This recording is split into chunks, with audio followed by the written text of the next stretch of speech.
Hutu of Rwanda. We will be discussing how colonialism and power against the marginalized Hutu tribe in Rwanda led to the brutal genocide of the 90s. We'll then discuss efforts toward reconciliation through abolishing power differentials and equitable care, and liken it to the oppression and reconciliation faced by the Hmong people of Laos, as discussed in The Spirit Catches You and You Fall Down by Anne Fadiman. Rwanda is a landlocked country in Central Eastern Africa with over 12 million people. 1% of the population are Twa, 15% are Tutsi, and 84% are Hutu. In 2017, Rwanda's GDP was $24.61 billion, and 7.5% of it was spent on healthcare. So some history here. The Germans were the first to colonize Rwanda in the early 19th century. They created a divide between the Hutu and the Tutsi people through subjugation of the Hutu and elevation of the Tutsi.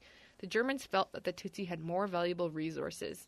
In 1933, Belgium liberated Rwanda from German power, but continued their tactics as they found them to be successful. They gave race cards to permanently distinguish the Hutu from the Tutsi, and the Hutu became marginalized. Although ethnic tensions existed for centuries, it became more extreme once Rwanda gained independence from Belgium in 1962. Relating to the Hmong, there was clash between a Hmong family, the Lees, method of treatment for their daughter versus the doctor's biomedical perspective. Tensions built because neither side recognized the power or truth of the other perspective or recognized the biases and emotions of their own, like that of the Hutu and Tutsi people.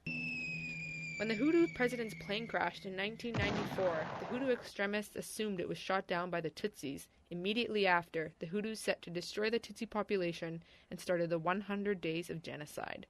A genocide perpetrator said, "The radio encouraged people to participate because it said the enemy is the Tutsi.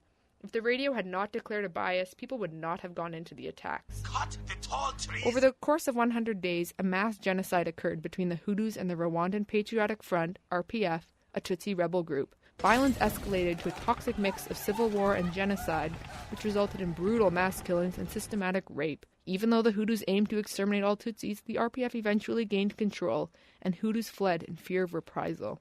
Relating to the Hmong, like the events that happened to the Hutu, the Hmong experienced similar oppressive powers from external international sources. The CIA involvement after World War II left the Hmong vulnerable to the communist regime of the Pathet Lao, who initiated genocide against the Hmong. We believe critical social theory can be used to understand how the genocide may have resulted from years of oppression and marginalization of the Hutu tribe. This theory challenges past socio-political perspectives and aims to abolish social inequities and injustices. We also believe that the colonial powers of the UN, Germany, and Belgium fueled the hatred between the Hutu and the Tutsi, which enhanced the Hutus' desire for emancipation through genocide. Relating to the Hmong, this desire for emancipation was also evident where the Lee family wished to care for their child as they saw fit. However, as American healthcare providers exerted power over the Lees, they expressed the desire to return to Laos due to the oppressive nature of the American culture. Such oppression stemming from poor communication and imposed American interventions led to mistrust between Americans and Hmong all the way back to Laos. All right, so next we're going to talk about rehabilitation and reconciliation. The critical social theory can also be applied here in a positive light to the community-led strategies implemented by the Rwandan government to abolish power differentials and create more equitable political structures. When we consider Maslow's hierarchy of needs, we can outline reconciliation efforts towards safety and social needs. So, first is the Gacaca courts. Following the genocide, over 120,000 perpetrators awaited trial, yet the Rwandan judicial system had been destroyed. The implementation of the traditional Gacaca courts enabled rapid trials led by elected community members based on integrity and wisdom. This was the first bottom-up approach to achieving truth, justice, and reconciliation. The Community Service for Prisoners program was also an innovative punishment and community service initiative for Hutu genocide offenders, which also focused on unity and reconciliation. Activities included infrastructure to rebuild the country and education to reintegrate convicts back into the community. As for current health status, universal health coverage based on equitable payments have been successfully implemented in Rwanda, covering 91% of the population since 2016. Pretty impressive. The Rwandan government implemented mandatory reconciliation days, which are based on umuganda. This is the culture of working together and helping each other to build the country. Every able-bodied Rwandan citizen aged 18 to 65 must participate for 3 hours a month. Reconciliation programs also brought victims and perpetrators together through trauma counseling and dialogue clubs. Through such programs, survivors and perpetrators are able to forgive, move forward, and live harmoniously.